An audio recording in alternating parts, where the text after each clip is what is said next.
Hello friends, welcome to my channel. இன்றைக்கி நம்ம mutton Cola உருண்டை குழம்பு சுலபமாக செய்வது எப்படின்னு பார்க்கலாம். 1/4 கிலோ மட்டன் கொத்து வச்சுக்கணும். ஒரு தக்காளி பழம் 4 நறுக்கி, ஒரு தேங்காய் மூடி, ஒரு முட்டை, மிளகாத்தூள், உப்பு, பட்டை, தேங்காயை 2 தடவை பால் எடுத்து வச்சுக்கணும். முதல் பால், 2வது பால்.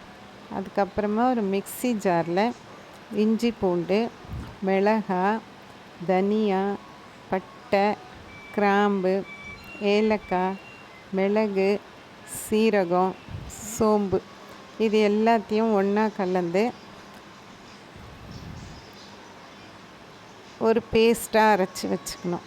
அதுக்கப்புறம் இந்த கொத்து கறியை போட்டு அதில் உப்பு, மிளகாத்தூள், ஒரு சின்ன பட்டை போட்டு அதை தனியாக அடித்து வச்சுக்கணும். ஒரு கடாயில் எண்ணெய் ஊற்றி வெங்காயத்தை போட்டு தேவையான அளவுக்கு போட்டு நல்லா அதை வதக்கி வச்சுக்கோங்க. நல்லா வதக்கின அப்புறம் அதில் இந்த அரைச்சி வச்ச மசாலா போட்டுடணும். நல்லா அரைச்சி வச்சுருக்கிற பேஸ்ட் இருக்குது, அதை போட்டு ஒரு 4-5 நிமிஷத்துக்கு அந்த பச்சை வாசனை போகிற அளவுக்கு அதை நல்லா வதக்கிடுங்க. வதக்கிட்ட அப்புறம் தக்காளி பழத்தை போட்டு அதுவும் நல்லா வணங்கிடும். அதுவும் வணக்கிட்ட அப்புறம் 2வது பால் எடுத்து வச்சுருக்கோம்ல, தக்காளி பழம் போடும்போதே அதில் உப்பையும் போட்டிங்கன்னா தக்காளி பழம் சுலபமாக குழஞ்சி வந்துடும். அதுக்கப்புறம் 2வது பால் எடுத்து வச்சுருக்கோமே அதை ஊற்றிடணும்.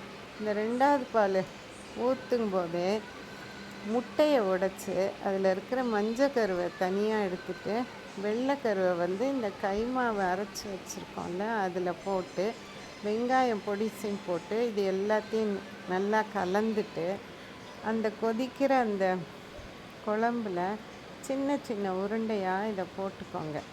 இதை போட்டுட்டு மூடி விட்டுருங்க. மூடி விட்டால் அந்த கோலா உருண்டை வெந்து மேலே வந்துடும். மேலே வந்துட்டாலே அது நல்லா வெந்துடுச்சுன்னு தெரிஞ்சுக்கலாம். நம்ம தொட்டு பார்க்கணும் அதெல்லாம் இல்லை.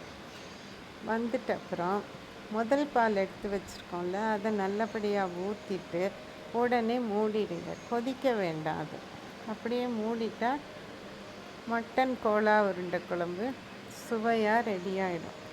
இதை சப்பாத்தி, இடியாப்பம், தோசை, சாதம் எல்லாத்துக்குமே வச்சு சாப்பிட முடியும். Thank you friends.